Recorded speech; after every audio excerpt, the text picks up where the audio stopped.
Hello friend, Assalamu alaikum. My name is Abdul Malik. I hope you all will be fine. वालेकुम। कल हमने जैसे programme का सी language के अंदर जो प्रोग्रामिंग का बेसिक स्ट्रक्चर होता है वो हमने पढ़ा था, और आज हम पढ़ेंगे हमारे पास सी का जो बेसिक सिंटैक्स है वो क्या होता है। हाँ जी, तो इसके अंदर सबसे पहले आ जाता है हमारे पास tokens in C. A C program consist of various token and a token is either a keyword, an identifier, a constant, string literal और अ सिंबल। जब हम प्रोग्राम बनाते हैं तो उस प्रोग्राम के अंदर हमारे पास जो है टोकन होता है। उस टोकन के अंदर क्या है, हमारे पास identifier, keyword, constant, string literal, symbol कुछ भी हो सकता है। हाँ जी, अब जैसे हमारे पास यहाँ पे दिया हुआ है प्रिंट एफ, उसके बाद ब्रैकेट ओपन हेलो वर्ल्ड, उसके बाद बैकस्लैश n, उसके बाद ब्रैकेट क्लोज और एंड में टर्मिनेटर। जो हमारा कंप्यूटर है वो इसको कैसे लेगा, तो हमारे पास ये जो है प्रिंट एफ एक टोकन बनेगा, ओपन ब्रेसिस दो बनेंगे, हेलो वर्ल्ड ये तीसरा बन जाएगा, क्लोज ब्रेसिस ये चौथा, और एंड में जो है हमारे पास सेमीकोलन, ये क्या है पांचवा। तो मतलब ये है कि हमारी इस एक लाइन में 5 टोकन बनेंगे। उसके बाद आ जाता है हमारे पास semicolon. The semicolon is a statement terminator, that is each individual statement must be ended with a semicolon. जब भी कोई भी हम एक स्टेटमेंट को टर्मिनेट करना चाहते हैं तो उसके लिए ज़रूरी है कि आप एंड में क्या लिखें, टर्मिनेटर, सेमीकोलन लाजमी लगाएं। अगर आप ये नहीं लगाएंगे तो हमारे पास एरर आ जाएगा, जिसको हम सिंटैक्स एरर भी कह सकते हैं। अब देखिए नीचे हमारे पास प्रिंट एफ लिखा हुआ है, ब्रेसिस ओपन, फिर हेलो वर्ल्ड, और एंड में देखें दोनों में क्या है, हमारे पास टर्मिनेटर लगाया हुआ है, रिटर्न 0 में भी और ऊपर वाली स्टेटमेंट। तो मतलब सेमीकोलन जो है वो लगाना बहुत ज़रूरी है अगर आप सी का प्रोग्राम बना रहे हैं। हाँ जी, उसके अंदर आ जाता है हमारे पास कमेंट। अगर आप कोई प्रोग्राम बना रहे हैं और आप चाहते हैं कि आप जो है यूज़र को साथ के साथ गाइड करें कि ये प्रोग्राम किस चीज़ का है, तो उसके लिए हम क्या करते हैं, कमेंट जो है वो करते हैं। तो comments are like helping text in your C program and they are ignore compiler. ये ऐसा सेक्शन है जो कंप्यूटर रन नहीं करेगा, बट हमारी जो स्क्रीन है वो जो है हमारे पास सामने जो है हमें प्रोग्राम के अंदर नज़र आएगा। इसको स्टार्ट करते हैं। हमारे पास जो है बैकस्लैश, उसके बाद स्टेरिक, और इसको टर्मिनेट करते हैं पहले स्टेरिक और फिर बैकस्लैश। जैसे आप देखते हैं यहाँ पे लिखा हुआ है माई फर्स्ट प्रोग्राम इन सी। आप इसकी जगह कोई भी लिख सकते हैं, वो डिपेंड करता है कि आप प्रोग्राम का नाम लिख सकते हैं, आप जो है कोई भी चीज़ लिख सकते हैं, बट कमेंट लिखने का जो मेथड है वो ये है। हाँ जी, उसके बाद आ जाता है हमारे पास identifier. An identifier is a name used to identify a variable, function और any other user defined item. An identifier start with a letter A to Z, upper cases, A to Z, lower cases, or an underscore, followed by 0 or more letters, underscores and digits 0 to 9.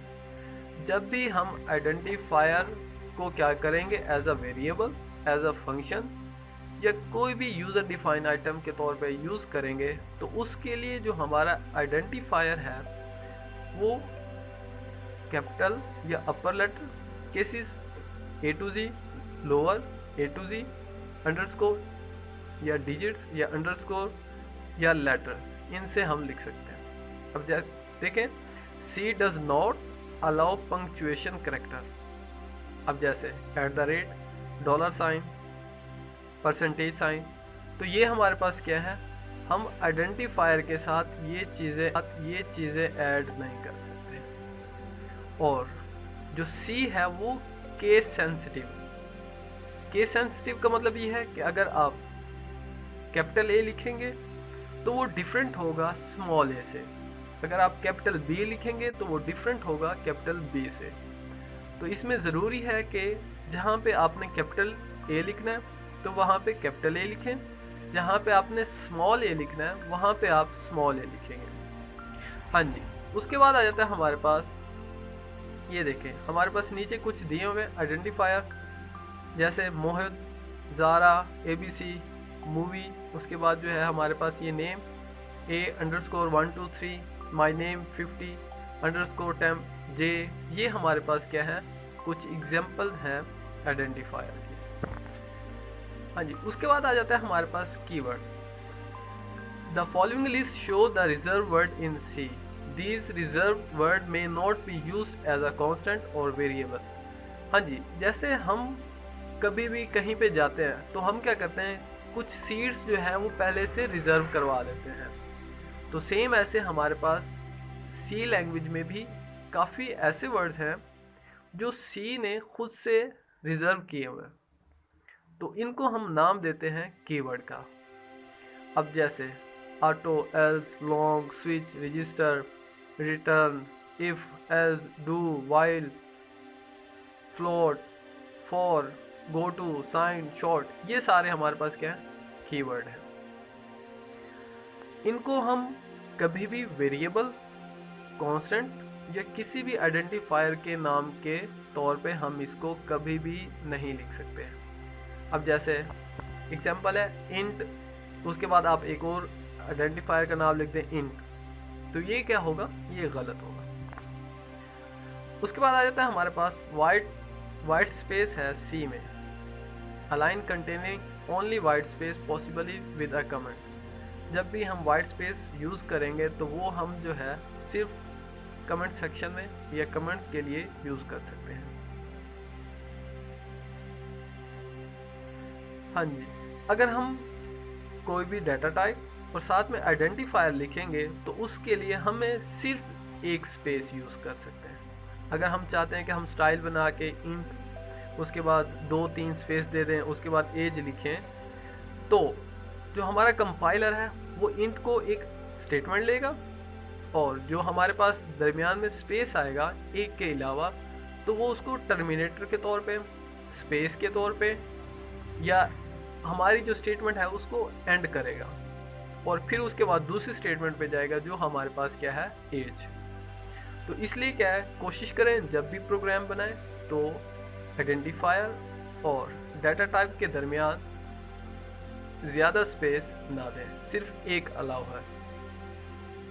अब देखें नीचे लिखा हुआ है fruit, फिर space is equal to, फिर space apple, फिर space plus, फिर स्पेस ऑरेंज।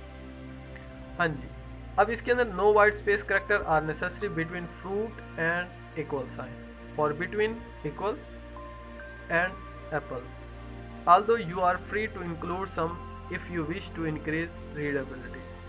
हाँ जी, इसमें ये कहता है कि हम जो है इस तरह की स्पेस जो है हमें नहीं देनी चाहिए, इसके अंदर ज़रूरत आई होप आपको मेरी वीडियो पसंद आई होगी। आप लाइक कर सकते हैं, कमेंट कर सकते हैं, शेयर कर सकते हैं और चैनल को सब्सक्राइब करना मत भूलिएगा। जैसे मैं न्यू वीडियो बनाऊंगा उसका आपको नोटिफिकेशन मिल जाएगा। तब तक अल्लाह हाफिज़, अपना ख्याल रखिएगा।